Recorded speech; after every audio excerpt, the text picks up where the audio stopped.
interações que eles narram. Tiago de Mello também no Manaus Amor e Memória fala, e eles falam sobre uma experiência social na década de 50, 60, 70, que eles dizem que se perdeu aqui na cidade de Manaus, que eles intitulam, que a gente vê muito na bibliografia aqui manauara, local, regional, sobre uma cordialidade, um bem viver social. Só que assim, eu trago isso no livro, mas a gente sabe também que a pensar a cidade está para além disso, né? Então são experiências que eles viveram, que eram relações que se tinha esse ideal, que era uma construtiva narrativa desde o processo de formação da cidade de Manaus, com essa interação toda que nós sabemos, né? Mas assim, principalmente de pessoas, de residentes de manauaras, ali também eles falam inclusive, Roger Pérez fala de uma família barbadiana, que era uma professora na época, era muito querida, e dessas relações das crianças, como elas se relacionavam com essa professora. Então,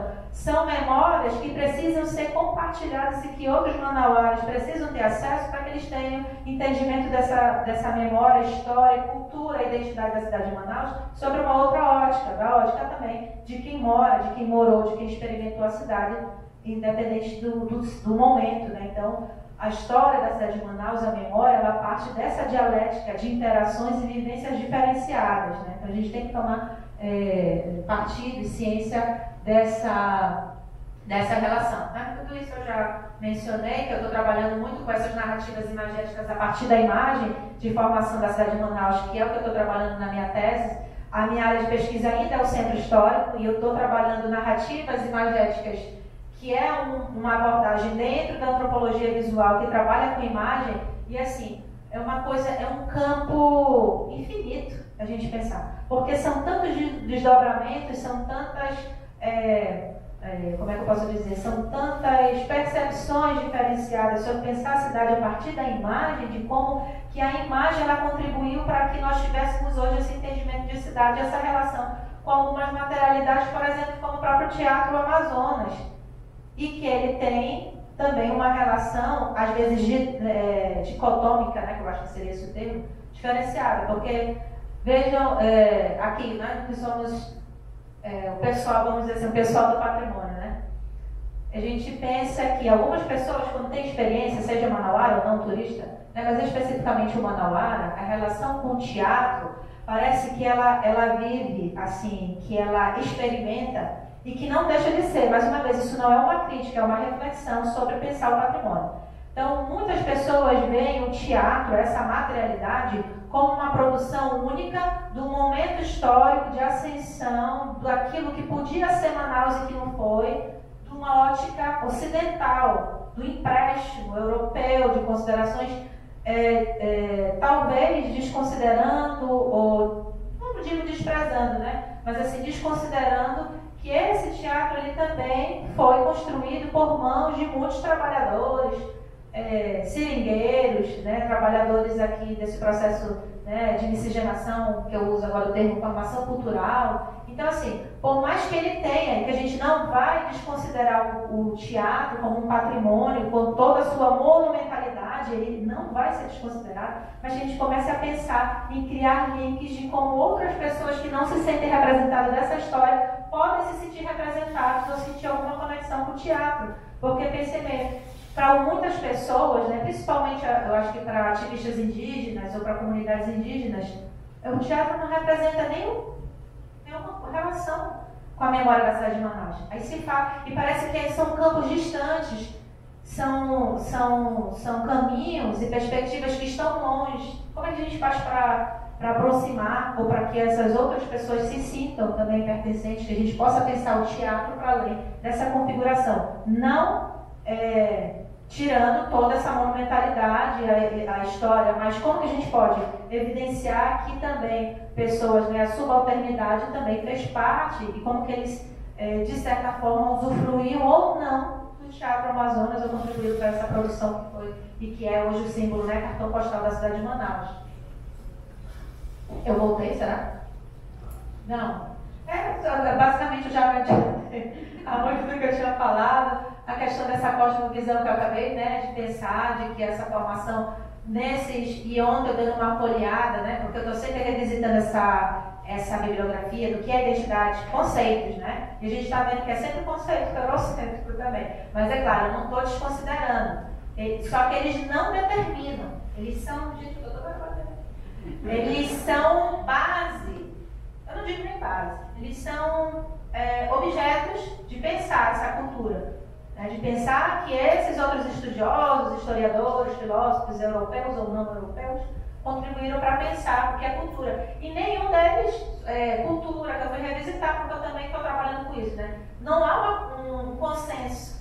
E aí, numa dos últimos, né, desses autores falando sobre identidade, não há um consenso de identidade, eles falam em que bom que não há, porque ele é um construto dialético, que constrói e se reconstrói à medida dessas novas interações. Então, a gente vai sempre pensar essa identidade como um produto, né, em uma formação cíclica, dialética, transformante, e que a gente também não pode pensar a identidade da cidade de Manaus só por uma ótica.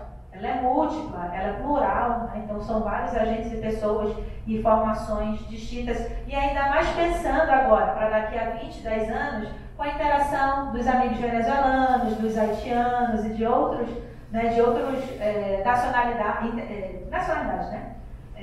Que fazem parte desse convívio que é o centro de Manaus, porque essas crianças, que são muitas crianças, né, principalmente na rede pública, eu já vi várias crianças, né, venezuelanas, né, já matriculadas, né, e que é uma interação, assim, a gente está vendo uma nova formação também de processo cultural, de outras interações, de pensar também o centro histórico, né, de vivências, de experiências no centro histórico. E aí, fugindo um pouco do que a gente já conhece, né, do teatro, do seu Pitei, não vou trazer aí a imagem do museu para a gente reflexionar. Aí a gente começa a pensar várias questões aqui. Eu já estou para terminar, gente, não sei nem se eu estou lendo o meu. E algo assim, é muito latente, que eu trabalho muito também, são perspectivas que estão completamente relacionadas e que têm essa definição muito parecida, similar, que é a materialidade e materialidade, tangível e intangível, né? E aí eu parto buscando o que eu venho trabalhando, né, um pouco do que eu trabalhei no livro, que é interessante como a gente tem que trabalhar também, eu acho que a lógica ocidental e a lógica ancestral, a gente começar a consultar também pesquisadores indígenas, né, para entender como é que essa dimensão relacional com o urbano, como é que ele se relaciona com o urbano, como é que ele se relaciona com a cidade, como é que ele se relaciona com essas interações, né, modificações da paisagem, porque é uma outra forma que a gente tem que incluir nessa perspectiva de pensar e assimilar a cidade, né?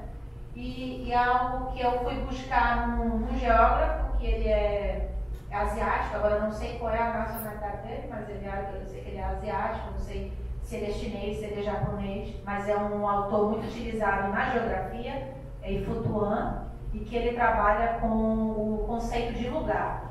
Aí ele trabalha com o conceito de lugar, e que é o que eu acho muito interessante, que eu fui trabalhar, e que ele vai de encontro com essa questão da materialidade e materialidade, que ele trabalha com questões da psique humana, da mente humana, que é onde nascem, né, todas essas nossas também concepções e visões, e cosmovisões, interpretação do mundo da vida, né, uma lógica que parte da nossa mente também, né, que é o visual, é o que a gente, muito do que a gente vê, ou do que ouve, do que sente também faz parte desse construto que a gente vai desenvolvendo enquanto pessoa e da relação com o lugar. E o lugar é um conceito muito utilizado na geografia, mas que eu também pesquisei, que ele está para além, e isso me alegra muito, porque eu vejo que são conceitos que precisam ser tirados dessas caixinhas e ser utilizados em outras áreas, né? O conceito de lugar, e ele é basicamente isso. O lugar é aquele espaço, aquele local, aquele ambiente, mínimo que seja, que a pessoa tem uma relação de afetividade, de pertencimento, que o lugar pode ser um ambiente da sua própria casa, né? Aquele cantinho na casa, aqui é meu lugar, é aqui que eu me encontro, aqui que eu relaxo, aqui que eu desempenho alguma atividade, não sei, mas aqui é o meu lugar. A cidade de Manaus é o meu lugar. O bairro na Zona Leste X é o meu lugar. Então, essa concepção de lugar, ela parte dessa questão da psique humana que ele traz muito, né? A obra dele debate muito isso, e que é muito interessante quando a gente começa a pensar em tudo que o homem construiu enquanto material dessa ótica ocidental, que é antes dele se tornar essa materialidade, ele parte da imaterialidade, ele parte da mente, uma criação de concepção de como o homem, em momento histórico, né, em tempo e momento histórico, ele é capaz de se desenvolver e desenvolver aquelas habilidades e competências para desenvolver tais materiais para aquele momento. Então, essas edificações, né, toda essa materialidade que a gente tem presente, por exemplo, a exemplo aí do museu, né, da cidade de Manaus e o entorno, porque a praça ela é parte do museu, ela é extensão, e quase ninguém sabe. Pouco se frequenta a praça, mas se você for perguntar para meia dúzia de manauara, não sabe nem que a praça ela é extensão do museu, ela é um componente do museu, né? E é um museu assim, um museu diferenciado, né? A gente tem que valorizar também o museu, esses aspectos materiais e relacionais do museu, para além, porque a gente tem uma concepção de museu também muito fechada, muito limitada, que a gente tem que começar a quebrar. Então, só para fechar, essa materialidade, ela nasce primeiro na mente humana, ela passa a ser materialidade a partir do momento que o homem ele emprega material, competência, habilidade e produz, ele utiliza aquele material e produz essa materialidade, e ela volta para a imaterialidade a partir do momento que você cria uma relação de afetividade, pertencimento, que for com aquela materialidade. Então, vejo que isso é um movimento cíclico. A materialidade, ela nunca está desassociada, assim, 100% dessa imaterialidade. Porque tudo que o homem produz, ele nasce primeiro na mente, na psique humana, né? Passa como um produto na materialidade e ele volta a ser material a partir da relação de uso. Então, é um movimento cíclico, né? O tangível e o intangível ele vai estar sempre correlacionado. A gente faz análises separadas, mas eles estão relacionalmente é intrínseco, né? A esse material pensante, que ele é algum material que nasceu da imaterialidade, ele volta a ter uma percepção imaterial para a relação que se constrói, mais uma vez, se constrói, se desenvolve ou não. E aí, a partir dessa lógica de interação de uma área emblemática para a cidade de Manaus, pouco visitada por várias questões, muitas queixas das pessoas, a questão da insegurança, né? De que se tem de caminhar nesses espaços, de que há insegurança para frequentar esses espaços. Boa parte da população manauara não frequenta, não conhece, não usa esse espaço. Tem todos esses aspectos que o Júlio já comentou, inclusive uma área de sítio arqueológico, quase ninguém sabe o que é um sítio arqueológico, nem sabe a dimensão da área, por todas essas camadas, né? E assim, como é que a gente pode pensar esses contextos também que estão... E ele, assim, a gente fala assim, está longe do teatro. Não, está próximo do teatro. Como é que a gente pode pensar, né, em articular essa dimensão dessas materialidades próximo ao que é o teatro, por exemplo, né? Ou para além do teatro, ou não só evidenciar o teatro como... Mas eu não estou, mais uma vez, gente, eu não estou criticando, eu estou elencando aqui personalidades diferentes, né? E usos e ocupações e experiências diferentes, porque quase você não se vê ninguém falando daí. Só se sabe, metade do manauara só conhece por causa do passo a passo. Porque vai para aí, mas não sabe nem o que é. Está andando aí, não sabe nem o que é. Lá o centro antigo, lá onde é... Vou nem falar aqui os palavrões que ele... Não se preocupe, porque já tem outro projeto nessa área.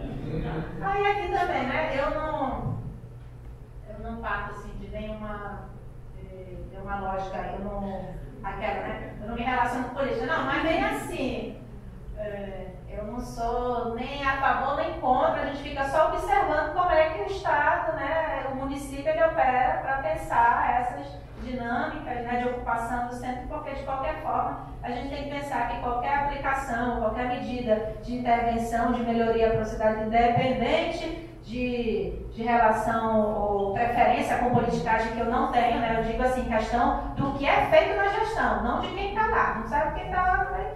Enfim. Então, isso aqui faz, né, a gente sabe que são as medidas de modificação, parte do projeto do então gestor, né, do nosso centro, e que, de certa forma, eles também dinamizaram a área, que a gente pode pensar que essa área ela virou, aparentemente, dependendo de quem frequenta, né, um circuito cultural, mas ele é pouco popularizado e pouco conhecido pelos manauaras, né? Então, eles só frequentam realmente ali no período passo a passo, a gente tem que começar a pensar como é que a gente pode, além do passo a passo, em outros momentos, em outros períodos do ano, pensar como é que a gente vai trazer essa população e atrair as pessoas para esses espaços, né? Tem várias outras. O mercado de origem também é uma das iniciativas assim que tem, de certa forma, atraído muitas pessoas, né? Que não conheciam, que não se identificavam com o espaço, que nem sabiam que existiam ali, né? Viam aquela fachada das edificações, mas não se tinha nenhum tipo de entendimento, vínculo ou qualquer coisa de entendimento que fosse sobre a área, né? Então, assim, essas pequenas manifestações